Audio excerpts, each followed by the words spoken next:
Para ikaw ay kaagad makapagbayad sa utang.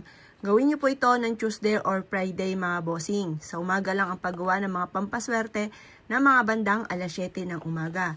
Ang gagawin niyo lang ay isusulat niyo po dito ang inyong tunay na pangalan at ipilido. Ito po ay sample lamang. Apple Pagyo. Ikaw po ay haharap sa silangan kapag ginawa niyo po ito.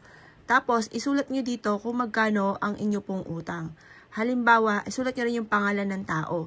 Kung hindi nyo alam yung tunay na pangalan at ipilido ng tao, isulat nyo lang dito, makakabayad ako ng utang sa halagang, ganon mga bossing. Halimbawa ito,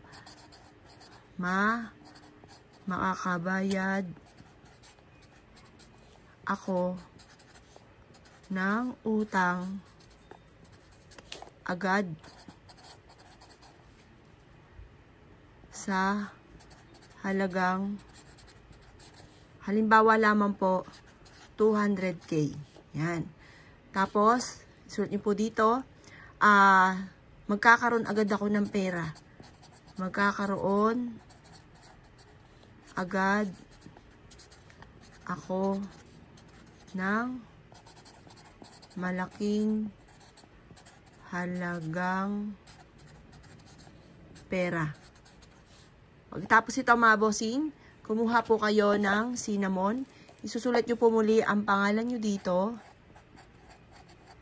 Yayaman ako at magiging matagumpay. Positive lang, think positive, be positive. At kung magkano yung amount na matagal mo na pinapangarap. Halimbawa, gusto ko ng 7M. Magkakaroon ako ng 7 million.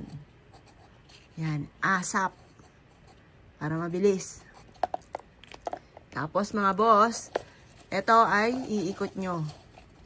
Habang iniikot nyo po siya, paulit-ulit ka na nagwi-wish na makakabayad na ako sa aking mga pagkakautang at magkakaroon ako ng 7 million. Makakabayad na ako sa aking mga pagkakautang at magkakaroon ako ng 7 million. Kumuha po kayo ng tali na kulay pula, kulay gold, or kaya ay green. Alin naman sa tatlong yon mga boss, itali nyo po ito sa inyo pong bintana kung saan ikaw ay natutulog. Magtatawag po ito ng swerte at kayo mismo ay maa-amaze dahil may darating sa inyong biyaya na hindi nyo inaasahan. Pero syempre mga boss, kailangan sipag at tiyaga. Tapos tabalan nyo ng mga ganito. At makakatulong po ito upang sa ganon, kung ano man ang inyong mga ninanais ay kaagad yung makamtan mga bossing. Proven po ito. I-share nyo yung ating video para may mga tao na maaaring naniniwala sa ganito ay matulungan po natin.